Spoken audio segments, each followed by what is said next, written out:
Hello everyone, welcome back to the Fraud Analytics series. Today we're diving into one of the most exciting topics I've been eager to cover. This lecture is the core of why this series was created.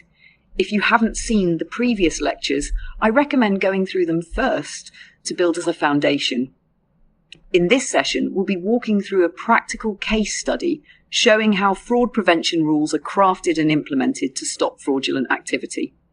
So, how are these rules created? Rules are logical statements developed by fraud analysts, often in collaboration with monitoring analysts, by reviewing past trends or dispute data to prevent new frauds from occurring. The objective of these rules is to trigger alerts whenever specific criteria are met. Let's walk through a case study to better understand this. Imagine that multiple customers have raised disputes against a merchant, ABC, claiming unauthorized transactions on their cards. A fraud analyst is brought in to investigate.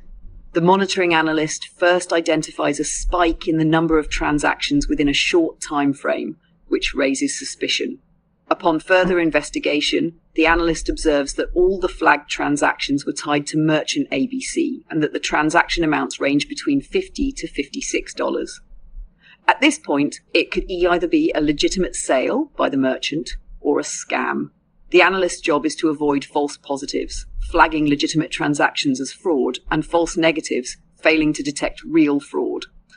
To be cautious, the analyst escalates the issue to the strategy team for further investigation.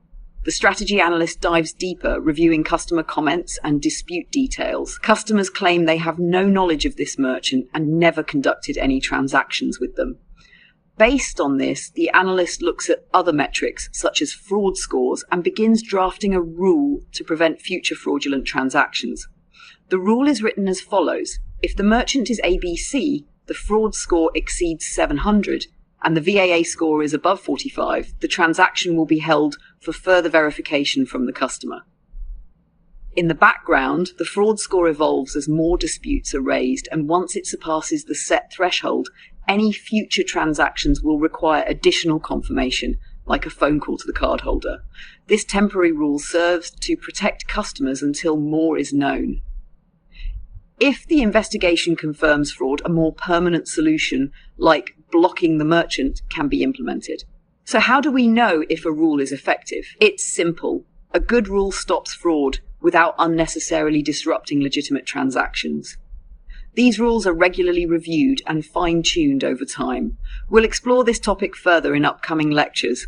But for now, I hope this case study has given you a clear understanding of how fraud rules are created and enforced.